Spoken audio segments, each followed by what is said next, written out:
नमस्कार, तेजस्विनी कार्यक्रम में आप सबका स्वागत है। मैं हूं ममता चोपड़ा।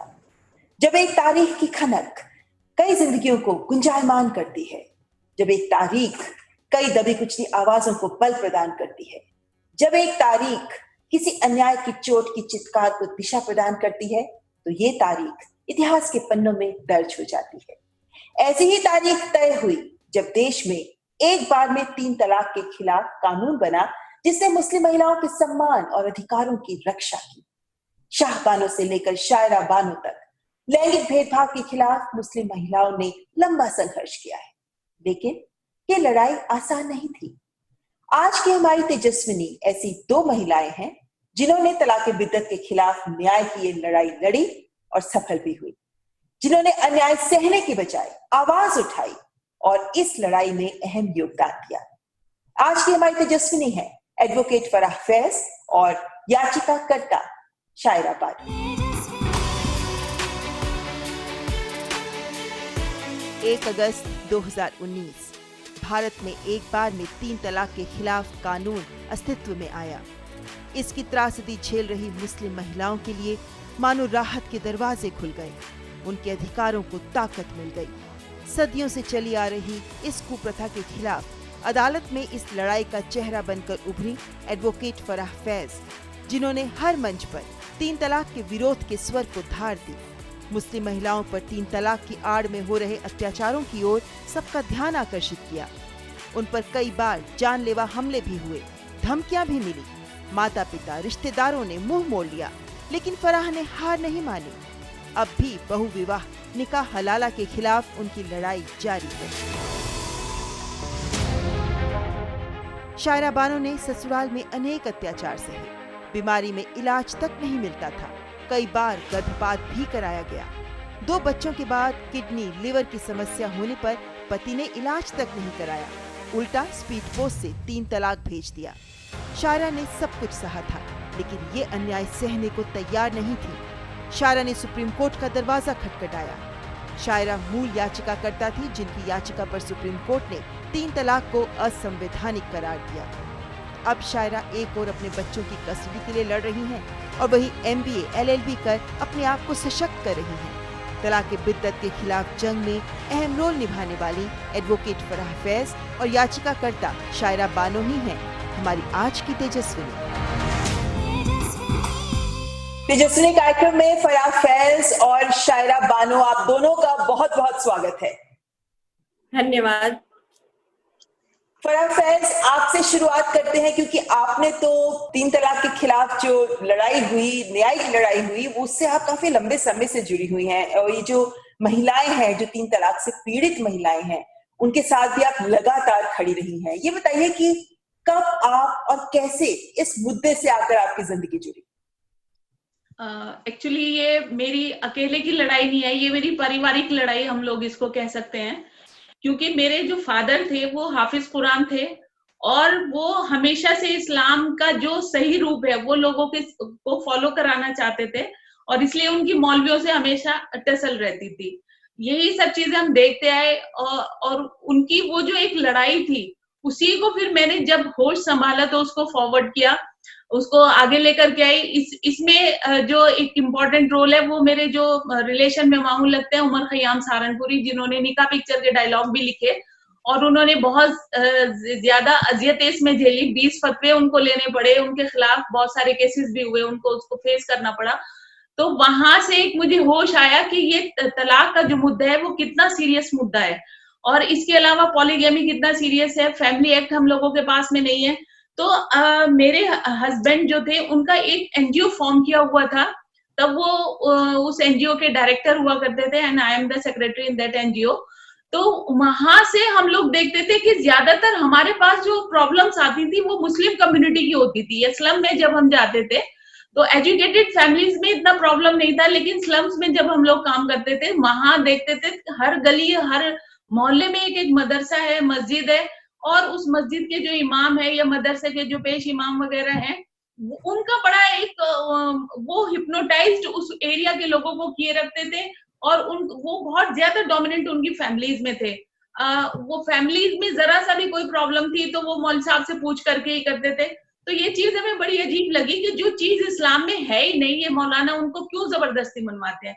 3 तलाक जब हमारे इस्लाम का हिस्सा ही नहीं है, कुरान शरीफ में इसका जिक्र नहीं है, तो मौलाना जबरदस्ती ये क्यों कह देते हैं कि अगर एक आदमी ने 3 बार तलाक तलाक तलाक कह दिया तो उसको तलाक हो गया, और उस पर दारुल उलूम एक फतवा भी जारी कर देता है, या जो भी कोई मदरसे हैं वो फतवे जारी कर देते हैं कि नहीं तलाक हो गया, अब तो ये औरत रहेगी नहीं। उसके खाने का कोई वो नहीं है, मेंटेनेंस का कोई जिक्र नहीं, बच्चों की कोई फिक्र नहीं है, 2 मिनट में उसको घर से बाहर निकाल दिया जाता है। तो ये सारी चीजें जो मेरे एनजीओ फेस कर रहे थे, तब हमारे दिमाग में आया कि क्यों ना इसको जो है एक लीगल प्लेटफॉर्म से इस लड़ाई को लड़ा जाए।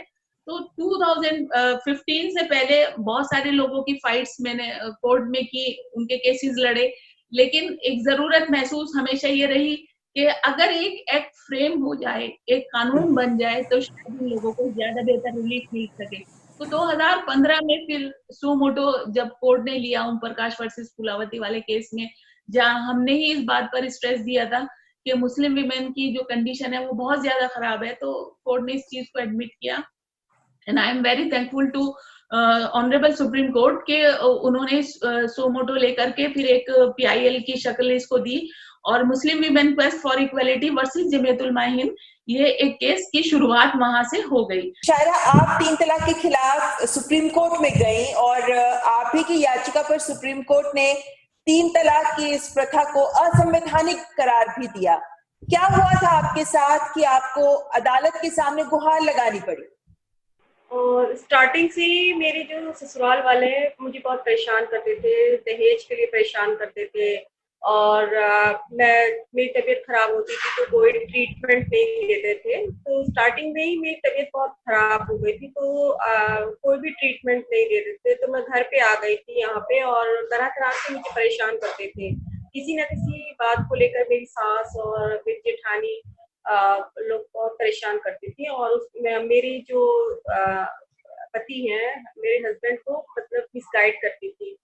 और जब मैं बीमार पड़ जाती थी तो कोई भी ट्रीटमेंट नहीं देते थे। तो इसी तरह समय बीतता गया, और फिर मैं प्रेग्नेंट थी, तो मेरे हस्बैंड और मेरे ससुराल वालों के बीच में लड़ाई झगड़ा हुआ। इस दौरान हम लोग अलग हो गए, लेकिन मेरे जो हस्बैंड थे, उनकी जो मानसिक जो सोच थी वो नहीं चेंजिंग हुई, कि मतलब जैसा उनका परिवार था वैसी ही उनकी सोच भी थी। लेकिन मेरे प्रति मतलब वो हमेशा मुझे दबा के रखना चाहते थे, और मुझे कहीं इधर उधर निकलने नहीं देते थे, कहीं आने जाने नहीं देते थे। और मेरी सिस्टर है, बहन है वहीं इलाहाबाद में, तो वो उनसे भी मिलने नहीं देते थे, कहीं आने जाने नहीं देते थे। तो जब हम लोग अलग हुए तो मेरा बेटा हुआ, उसके बाद मेरी बेटी हुई, उसके बाद समय बीतता गया। लेकिन फिर उसके बाद उन्होंने मेरे एबॉर्शंस करवाए, उसकी वजह से मेरी तबीयत बहुत ज्यादा खराब हो गई। लेकिन उन्होंने कोई ट्रीटमेंट वगैरह नहीं दिया, और मेरी तबीयत बहुत ज्यादा खराब जब हो गई तो उन्होंने मेरे मायके भेज दिया, और यहाँ पे मायके लेकर आए और मुरादाबाद रेलवे स्टेशन पर लाकर छोड़ दिया। और मेरे जो घर वाले हैं, मायके वालों को फोन किया कि यहाँ पर आपकी बेटी है और यहाँ से आप ले जाइए। फिर वहां से मेरे पापा और भाई लोग लेके आए, और फिर यहाँ पे मेरा ट्रीटमेंट चल ही रहा था। तो स्पीड पोस्ट द्वारा 10 अक्टूबर 2015 को उन्होंने तलाकनामा भेजा। फिर उसके बाद जब तलाकनामा हमारे पास पहुंचा तो फिर हम लोगों को लगा कि मतलब कुछ करना चाहिए, और मतलब बिना गलती के, बिना किसी वजह के मतलब तलाक दे दिया। और इसी तरह से हमने सोचा कि और औरतों के साथ भी ऐसे ही होता होगा, और उनके साथ भी ऐसे ही अत्याचार होता होगा। तो फिर उसके बाद फिर हमने 23 फरवरी 2016 को सुप्रीम कोर्ट में अपनी याचिका डाली। और उसके बाद में यानी आपने ये सोचा कि आपको अन्याय सहना नहीं है, और इसलिए आपने अदालत में जाकर न्याय की गुहार लगाई। लेकिन शायरा, मैंने जब मामला दर्ज हुआ अदालत में, उसके बाद क्या अनुभव रहा आपका? क्योंकि बहुत सारी महिलाएं होंगी जो आपके साथ आके जुड़ी होंगी, जिन्हें 3 तलाक की वजह से बहुत कुछ सहना पड़ा होगा। वो सारा अनुभव आपका कैसा रहा?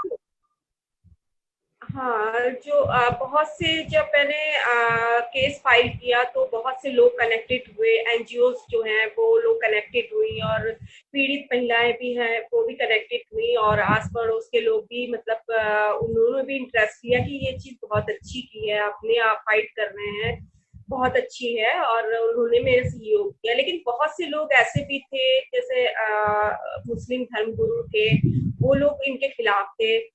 जो अब मैंने केस फाइल किया था उसके खिलाफ थे, वो कह रहे थे कि ये मतलब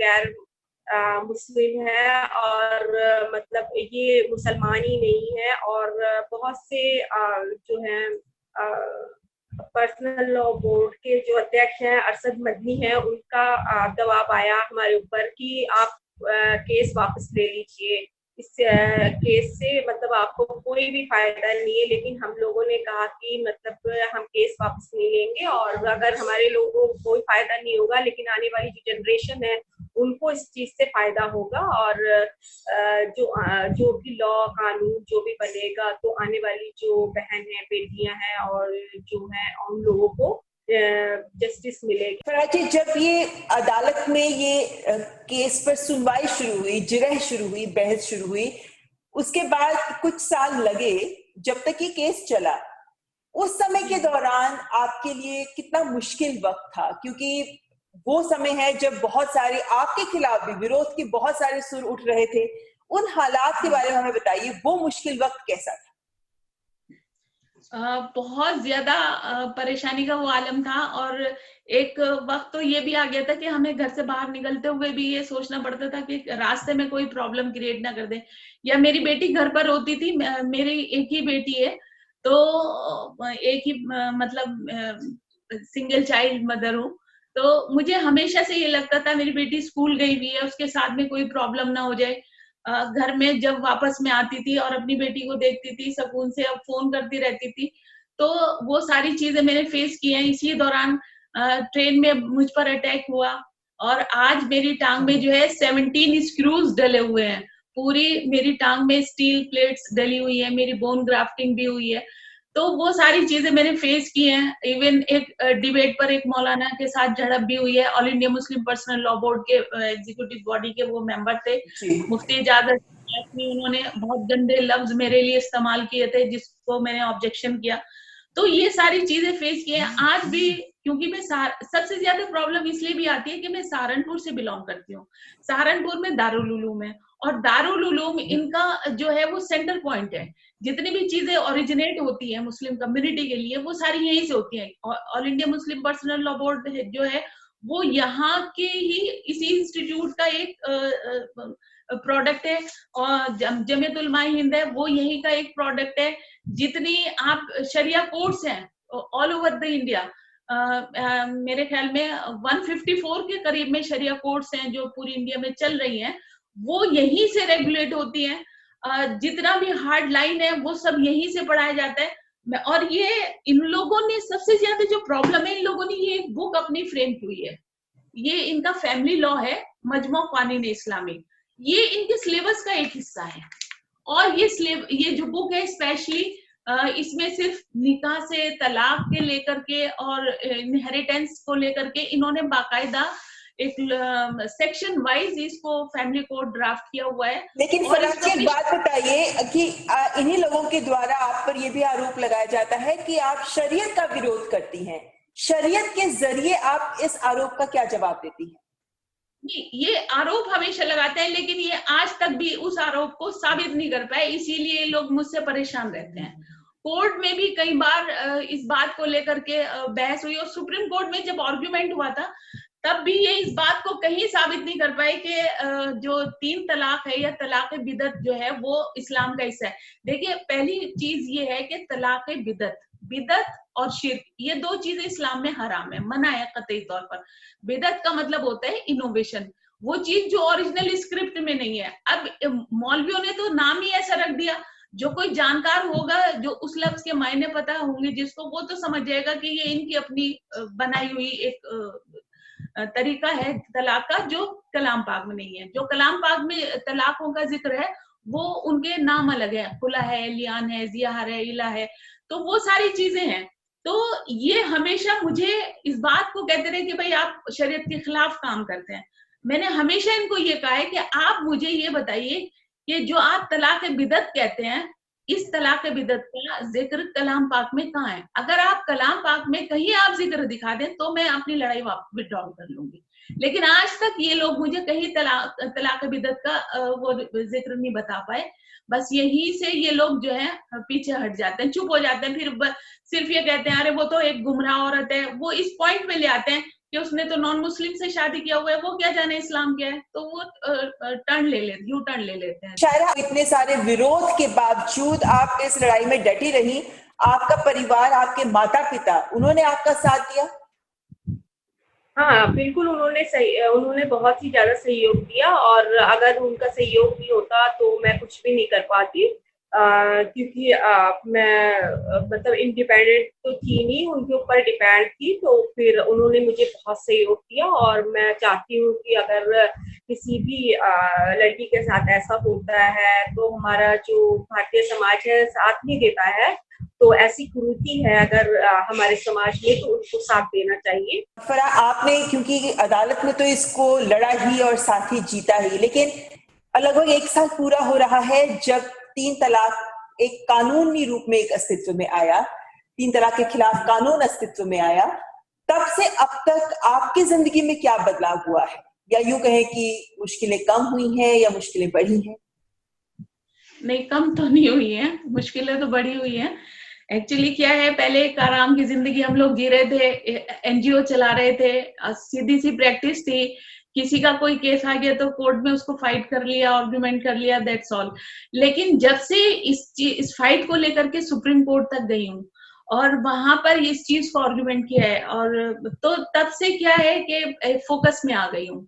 और हमेशा से इन लोगों का ये रहता है बार बार जगह जगह अटैक करना, मेरी बेटी को टारगेट करना, और कुछ लोग तो बिल्कुल इस तरह से अड़े हुए हैं कि जहां मिल जाए वहीं क्रश कर दें। 6 एफआईआर हो चुकी हैं अब तक, मैं लिखवा चुकी हूँ, और मैं भी दुखी हो गई हूँ कब तक एफआईआर लिखाऊं। उसमें एक एक्यूज्ड को, वो बाकायदा टेररिस्ट था जिसको एनआईए ने अरेस्ट किया, स्पेशल सेल ने उस केस का इन्वेस्टिगेशन किया, वो चार्जशीट फाइल है, पटियाला हाउस कोर्ट में वो केस चल रहा है। तो इस तरह की चीजें हैं। वो जब मैंने ये सारे इनके जो लिटरेचर है जो ये अपने दारुल उलूम में पढ़ाते हैं उनको मैंने फोकस किया, उसके लिए भी मैंने अभी रिसेंटली भी एक पीआईएल फाइल किया है कि ये जब तक ये शरिया अदालतें बाकायदा बंद नहीं होंगी, मुस्लिम लोगों के लिए एक बाकायदा फैमिली एक्ट नहीं आएगा, तब तक हम लोग इस चीज से बाहर नहीं आ सकते। शायरा, आप हमें बताइए कि ये 1 साल के दौरान आपको क्या मुस्लिम समाज में कोई फर्क नजर आया, कोई बदलाव नजर आया, महिलाओं में भी और पुरुषों में भी? हाँ बिल्कुल, पहले जो मतलब जो हिम्मत नहीं जुटा पाते थे, क्योंकि कोई कानून वानून नहीं था, लोग 3 तलाक होता था तो चुपचाप बैठ जाते थे घर पे। लेकिन अब जो मतलब कुछ हो रहा है, अगर 3 तलाक हो रहा है उनके साथ, तो वो सामने आ रही है महिलाएं और साथ दे रही हैं। शायरा, ये बताइए हमें कि आपने एमए की हुई है, उसके बाद आपने एलएलबी भी की है, एमबीए भी की है, एलएलबी आप कर रही हैं। इतनी पढ़ाई आप करके क्या आप हासिल करना चाहती हैं जिंदगी से? मैं बस ये अपने ऊपर इंडिपेंडेंट होना चाहती हूँ, अपने लिए कुछ करना चाहती हूँ, और अपने लिए अगर मैं कुछ करूंगी तभी मैं दूसरों के लिए कुछ कर सकती हूँ। पहले तो मैं अपने लिए स्टैंड होना चाहती हूँ, मैं अपने लिए ही करना चाहती हूँ। देखें तो अब एक लड़ाई जीती है, 3 तलाक के खिलाफ कानून बना है, लेकिन वहीं बहु विवाह की बात करें, निकाह हलाला की बात करें, इनके खिलाफ भी तो आवाजें मुखर हो रही हैं। लंबी लड़ाई बाकी है अभी, लगता है आपको? नहीं, ये अभी पूरा लड़ाई बाकी है। अभी सिर्फ हमारा एक स्टेप पूरा हुआ है। अभी भी इस एक्ट में भी बहुत सारे अमेंडमेंट जरूरी हैं जो चाहिए, जैसे 3 साल की सजा का प्रोविजन है। तो मैंने तब भी कहा था कि 3 साल की सजा ट्रायल के बाद अनाउंस होगी, और बर्डन ऑफ प्रूफ जो है वो उस लेडी पर है जो कंप्लेंट लिखवाएगी। वो तो ये प्रोविजन अच्छा इसमें ये है कि इमीडिएट अरेस्टिंग है, तो उस अरेस्टिंग के डर की वजह से थोड़ा सा कंट्रोल हुआ है, पूरा कंट्रोल नहीं हुआ है, थोड़ा सा कंट्रोल हुआ है। लेकिन साथ ही जो मैंने अन्य मुद्दे उठाए हैं, आपको फराह जी, आपको लगता है कि वो भी एक ऐसा मुद्दा है जहां पर महिलाओं को भी जागरूक करना जरूरी है, और जो आवाजें उठ रही हैं उन्हें भी आगे मंच देना जरूरी है? अवेयरनेस तो आया है, इस एक्ट से अवेयरनेस तो आया है लेडीज में। अब जैसे मेरे पास बहुत सारे केसेस हैं, बहुत सारे केस स्टडीज हैं मेरे पास जो सॉर्ट आउट भी हो चुके हैं, जो अभी पेंडिंग में भी हैं। ऐसे में एक लेडी है, बहुत बिल्कुल गांव की लड़की है, वो 35 साल उसकी शादी को हो गया, उसकी बेटियों की भी शादी हो गई, बच्चे हैं, नाती पोतों वाली है। वो 35 साल से उसका हस्बैंड उसको मारता था और बिजली की तारों से उसको मारता था, और उसको तलाक दे करके इद्दत में बिठा दिया। मौलवी साहब ने कह दिया कि नहीं, वो तुम्हारा तलाक तो हो गया और अब इद्दत जो है वो वाजिब है, इद्दत करो, नहीं तो बाइकआउट होगा, सोशल बाइकआउट। जैसे ही एक फ्रेम हुआ, मैंने उसको फोन किया कि खुर्शीदा, तुम जो है इद्दत अगर कर लोगी तो तुम्हारा तलाक फाइनल है, एक्ट आ गया है, इस तरह की तलाक नहीं। वो उसी दिन इद्दत से बाहर आई, उसने एफआईआर लिखवाई। इवन वो जो मौलाना था जिसने ये कहा था कि नहीं तुम्हारा सोशल बाइकआउट होगा, उसके खिलाफ भी एफआईआर लिया, उसको भी नेम्ड किया एफआईआर में। और जब वो पुलिस का जो आए ठिकाने, उन्होंने उस दिन कहा कि नहीं मेरे से गलती हो गई और मैं जो है गुमराह था। मतलब जो लोग मुझे कहते थे कि आप गुमराह हो, उस दिन मौलाना ने पहली बार ये कहा कि नहीं मैं मिसगाइड था, कलाम पाक में इस तरह की कोई बात नहीं है। और मैं आगे भी जो है लोगों को समझाऊंगा कि भाई ये तलाक बिदअत जो है हमारे कलाम उसका इस्लाम का हिस्सा नहीं है। तो ये हमारी बहुत बड़ी मीनिंग कि या औरतें जो है वो अवेयर हो रही हैं। लेकिन पूरी लड़ाई होगी कि जैसे हिंदू मैरिज एक्ट है, इसी तरह से या तो मुस्लिम मैरिज एक्ट है ये पूरा, जिसमें पॉलीगैमी को लेकर के, निकाह हलाला को लेकर के, मेंटेनेंस को लेकर के, 3 तलाक को लेकर के, ये तो सब चीजें बैन हुई। लेकिन तलाक का प्रोसीजर क्या होगा, क्योंकि इसका मिसयूज भी होना शुरू हो गया है। तो तलाक का प्रोसीजर क्या होगा? तलाक बहुत जरूरी है, अगर नहीं निभ रहे तो सब लोग अपने अपनी लाइफ में फ्री हो, आगे बढ़े। तो वो एक या तो कंप्लीट फैमिली एक्ट आए या फिर यूनिफॉर्म सिविल कोड आ जाए। अगर यूनिफॉर्म सिविल कोड आ जाता है तो ये सारी परेशानियां दूर हो जाएंगी, क्योंकि हमारे आपके लिए लंबी लड़ाई बाकी है अभी फराह, यही बोल सकते हैं। लेकिन अंत में उन महिलाओं के लिए आपका संदेश जो चाहती हैं कि आवाज उठाएं, अन्याय किसी भी तरह का हो उसके खिलाफ आवाज उठाएं, उनको आपका क्या संदेश, क्या सलाह होगी? इनको अगर समाज में ऐसी कुरीति है तो उन सामने आना चाहिए, फेस करना चाहिए, क्योंकि उसमें उनका भी लॉस होता है, उनकी भी जिंदगी बर्बाद होती है, और साथ में उनसे कनेक्टेड जो उनके बच्चे हैं उनकी जिंदगी बर्बाद होती है। और बस उनको ये सोचना चाहिए, बस हमें सामने मतलब आगे बढ़ना है और इस कुरीति को खत्म करना है। अगर हम हिम्मत करेंगे, अकेले हिम्मत करेंगे तो दुनिया साथ देगी। और ये समझकर और किसी भी कुरीति के सामने झुकना नहीं चाहिए और हिम्मत से डटे रहना चाहिए। क्योंकि ऐसा होता है कि हमारा जो परिवार है, भारतीय परिवार है, वो साथ नहीं देता है। वो कहते हैं कि अगर आप आवाज उठाओगे तो आपकी बहन है और उनके ऊपर क्या प्रभाव पड़ेगा, उनकी शादी नहीं होगी, मतलब तरह तरह की। लेकिन परिवार जो है, हमारा परिवार है, उसको जागरूक होना है, हम लोगों को जागरूक होना है और सामने आना है। और भी जो कुरीति हैं हमारे समाज में, अभी भी मुस्लिम समुदाय में बहुत सी कुरीति हैं, तो उसके लिए हमें सामने आना है और जागरूक होना है हम लोगों को।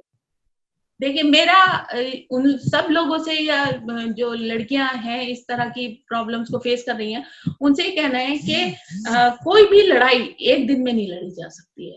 उसके लिए हमें एक तो मुसलसल कोशिश करते रहना पड़ेगा, डिसहार्टेड नहीं होना है, किसी तरह से घबराना नहीं है, और हमें अपना एक टारगेट फिक्स करना है। और सिर्फ अपने दिमाग से ये निकाल दीजिए कि ये सिर्फ हमारी ही प्रॉब्लम है और हमारा केस सॉर्ट आउट हो गया तो हम चुपचाप करके बैठ जाएं। अब अवेयर हो जाइए, लोगों को भी अवेयर कीजिए, और तब तक खड़े रहिए जब तक हमें आर्टिकल 14 की तहत पूरी मतलब समानता का अधिकार मिलना चाहिए। तो जब तक ये समानता का अधिकार नहीं मिल जाता, जैसे हिंदू मैरिज एक्ट है, क्रिश्चियन मैरिज एक्ट है, पारसी मैरिज एक्ट है, तो वो सब भी तो है। तो इसी तरह से मुस्लिम मैरिज एक्ट लाओ, नहीं तो यूनिफॉर्म सिविल कोड। सबसे अच्छी बात यह है यूनिफॉर्म सिविल कोड आ जाए। धारा 370 हट गई कश्मीर में से, क्या हुआ? कोई प्रॉब्लम आई? नहीं, कोई नहीं आई। ये सब वावेला मचाने वाले लोग हैं। जब तक मदरसों पे शिकंजा नहीं कस दिया जाएगा, जब तक इन लोगों को पेश नहीं कर दिए जाएंगे मौलानाओं के, all India Muslim personal law board जैसी संस्थाओं को बैन नहीं कर दिया जाएगा, इनके लिटरेचर को बैन नहीं कर दिया जाएगा, और यूनिफॉर्म सिविल कोड नहीं आ जाएगा, तब तक मुझे नहीं लगता कि यहाँ की जो औरतें हैं वो एक समानता का अधिकार हमें हासिल है। ये बात कहने में उम्मीद करते हैं कि आपने ये एक लड़ाई जीती है, लेकिन जिंदगी में आप आगे जो भी करना चाहते हैं उसमें आपको सफलता हासिल हो। बहुत बहुत शुक्रिया हमारे साथ जुड़ने के लिए। आज के इस कार्यक्रम में बस इतना ही। अगले हफ्ते फिर हाजिर होंगे एक और तेजस्विनी के साथ, लेकिन अपने सभी दर्शकों का हम तहे दिल से खैर मकदम करते हैं, धन्यवाद करते हैं जिन्होंने हमें ईमेल्स भेजी हैं। आपके सुझाव, आपके मैसेजेस का हमें हमेशा इंतजार रहेगा, तो हमारी ईमेल पर आप अपने विचार जरूर साझा करिए। हमारा ईमेल आईडी है tejaswini.ddnews@gmail.com। तो अगले हफ्ते फिर होगी आपसे मुलाकात। नमस्कार।